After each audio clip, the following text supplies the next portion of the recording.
cold.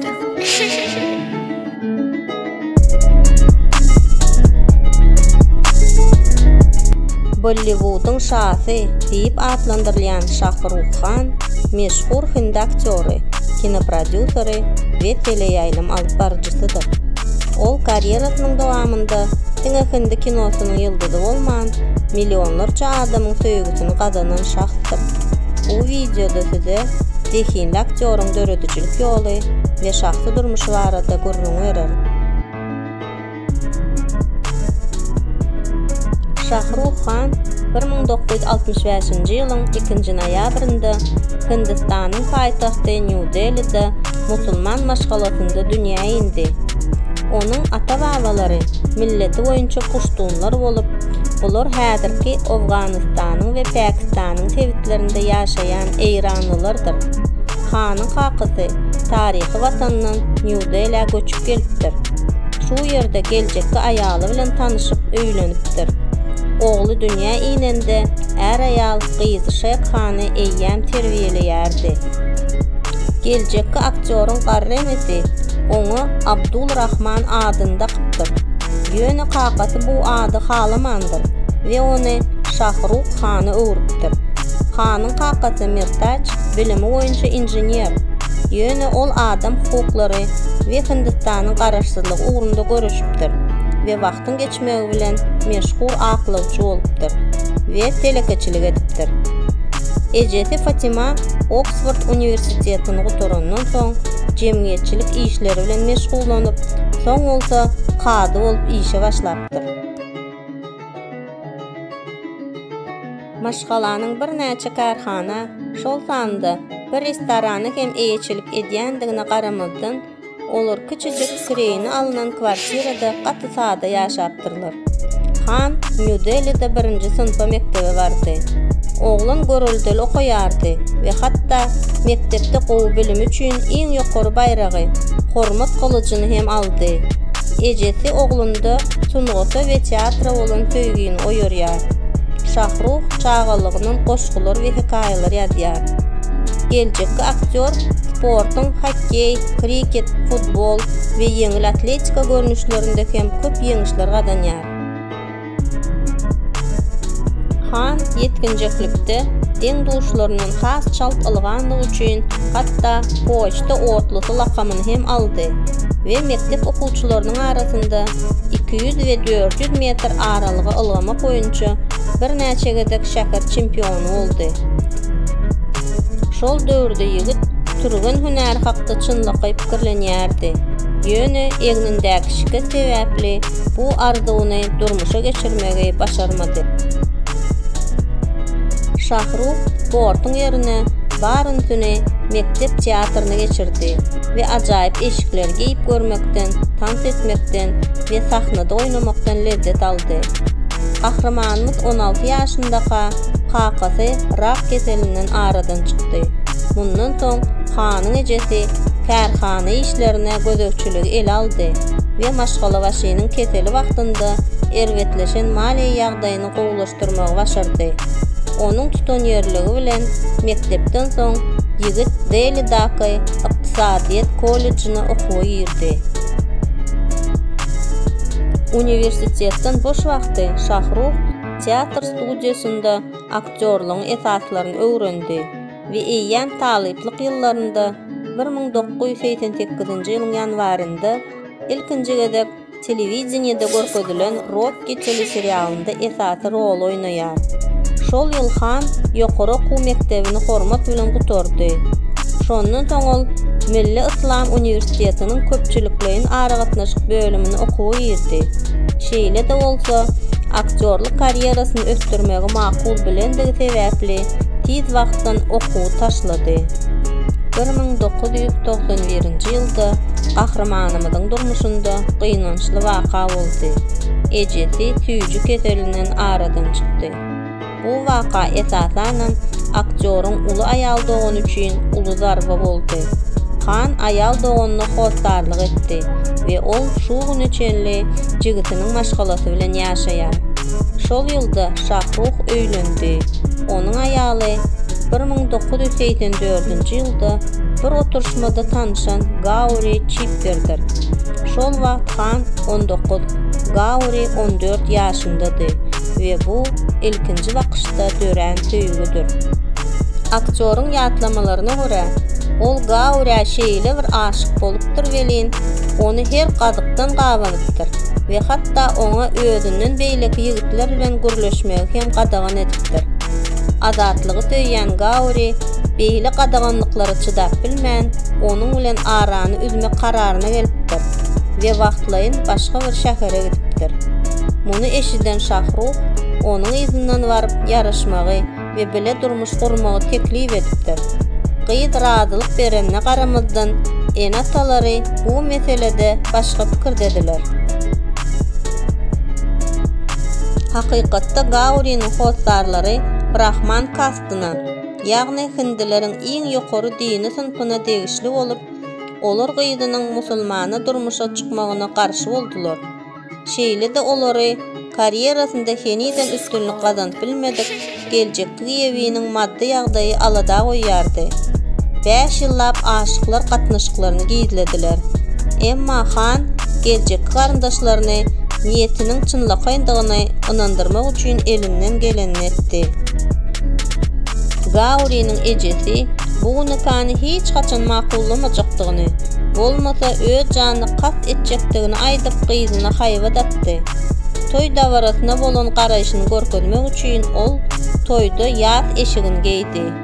Toydan soň Şahruh maşgalasy bilen karýerasyny dowam etdirmek üçin Bombeýe, häzirki Mumbaýda ýerleşen Bollywood'a göçüp geldi. Bu ýerde ýigit bir wagda bir näçe şertnama baglanşdy ve 1990-njy ýylda kabaret tansçysy, jadugoý, arzuwlar, jenaplar we ajab söýgü ýaly filmlerde surata düşüp ekranda peýda boldy. Soňky filmdäki rol oňa üstünlük we bütün ýurtda meşhurlyk getirdi. Şeýle hem Bollywoodda Gollywood'un Oscar baýragyna deňilýän Filmfare baýragynyň iň gowy çykyş üçin derejesine münasip boldy. Ogurlanmadyk gelin filmi aktyoryň iň gowy eserleriniň hatyryna gerip, onuň karýerasynda öwrülüşi getdi we oňa iň oňat aktyor diýen baýragy getirdi. Mundan başga-da Ogurlanmadyk gelin rekord derejede 10 hindi Oscar baýragyny aldy we $19 milyon toplap ýylyň iň köp girdeji gazanan filmi boldy. Şeýle-de bu film üznüksiz müň hepdi, ýagny 20 ýyla golaý wagt kinoteatrlarda görkezildi we hemişelik blockbuster statusyny aldy. Bu aralykda aktyoryň şahsy durmuşynda bagtly waka bolup geçdi. Olaryň ilkinji çagasy, ogly dünýä indi we garyndaşlaryň arasyndaky gatnaşyklar ahyrdan gowlaşdy. 1998-nji ýylda Şahruh durmuşda hemme zat bolýar komediýasynda baş keşfi canlandyrdy. Bu film şol ýyl hitleriň sanawynda birinji orny eýläp, bu rol üçin Han iň gowy aktyor diýen ada ýene bir ýola münasip boldy. 2000-nji ýylda aktyoryň maşgalasynda Suhana atly bir gyzy dowuldy. Şol ýyl Şahruh aktrisa Juhi Chawla ve adamsy Jay Mehta bilen bilelikde Dream Unlimited film kampaniýasyny öretdiler. 2001-nji ýylda Han özüniň Hasratda we Şahlykda filminde surata düşdi. Film daşary ýurtda şeýle bir üstünlük gazandy welin, bu film indiki 5 ýylda iň girdejili hindi filmi boldy. Yeri gelende aýtsak, aktyoryň ogly bu filmde Şahruhyň çagalyk keşfinde rol oýnady. 2000-nji ýylda Hanyň film kitaphanasy Devdas filmi bilen dolduruldy. Onda aktyor pitneçi arakoryň keşfini oýnady. Şol döwürde bu film Bollywood'un taryhynda iň gymmat film bolup, iň gowy daşary ýurt filmi we ýene 10 film baýragyny, şolaryň biri iň gowy aktyor baýragy Şahruha gowşuruldy. Şol wagtyň özünde Londondaky klinikalaryň birinde Hany Suraty düşen wagtda alynan oňurgosyndaky şiket sebäpli derur bolan operasiýa edildi. Ýöne bu şiket ýeketäk däldi. Mundan odol Şahruh eýýam 3 gapyrgasyny döwüpdi.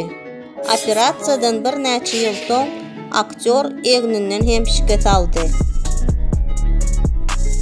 Chennai Express gahramanymyzyň karyerasyndaky iň köp kassa ýygyndysy bolan jemi $50 milyon geçen ýygyndyly film boldy. 2013-nji ýylda meşhur maşgalada Ibrahim adly 3-nji çağa dünýäge indi. Bu gödek er aýal emeli enäniň hyzmatlaryna ýüz tutdular. Sebäbi 43 ýaşly gawry şol ýaşda çağa dogurmak töwekkelçiligini etmedi. Şahruh karyerasyndaky ýyllarynda özüni teleýaýlym alyp barjysy hökmünde hem tynap gördi we kim millioner bolmak isleýär. Gatnaşyjylaryň täsirçilikleri başdan geçirýän şu öleňleri alyp bardy. Şu güne çenli gahramanymyzyň baýlygy $600 milyon deňelýär. Her ýyl aktyor 50-den 80 milyona çenli gazanýar we her film üçin tölegler 28-den 15 milyon çenli barýar. Karyerasynyň başynda ol her film üçin bar ýogy $300 alýardy. Han mahabat şartnamalarynyň hem pul gazanýar. Şahruhyň kriket topory hem bar. Bu topor Hindi Premier Ligasynyň kedek ýeňijisi boldy. Aktyor haýyr-sahawaty aýratyn berýär. Ol AIDS bilen görüş guramasyna pul geçirýär. Poliomielite garşy sanjymlary öňe sürýär we şeýle hem maýyplar we ýetimlere kömek edýär. Hindistanda aýallaryň we çağalaryň hukuklary ugrunda görüşýär. Han jemgyýetçilik we sahawat işleri üçin UNESCO baýragy bilen syýlaklanan Hindistanyň ilkinji raýaty boldy. Karyerasyndaky ýyllaryň dowamında Han diňe bir watanynda däl, bütün dünýäde iň ýokary girdejili aktyorlaryň hataryndadyr. Şahruh alynan film bayraklarynyň sany boýunça watandaşlarynyň arasynda rekordyň eýesidir. Aktyor Mumbayda maşgalasy bilen penjireleriniň Arap deňizine teredýän meýdany 2,5 metr haşaň villada ýaşaýar. Er aýal ony 2001-nji ýylda satyn aldylar. Häzir olsa onun gymmaty $24 milyon diýip çaklanylýar. Şahruhyň ýene-de New Delhi'de, Dubaydaky Emeli Ada Palm Jumeira'da we Londonda jaýlary bardyr. Gyzykly hakykat, meşhur aktyoryň avtologlarynyň hemmesiniň belgisinde 3 sany 5lik bar. Şahruh yrymçy we bu sanlaryň oňa üstünlük getirýändigini ynanýar. Bollywood'un şahsynyň bütün dünýäde jan köýerleri bar. Käbir maglumatlara görä, onuň jan köýerler klubunda milliarddan gowrak adam bar. Siz Şahruh Hany halaýarsyňyzmy? Videomy halan bolsaňyz like basmaňyzy haýyş edýärin. Şeýle hem köp gyzykly zatlar tutturmalyk üçin kanalyma agza bolun.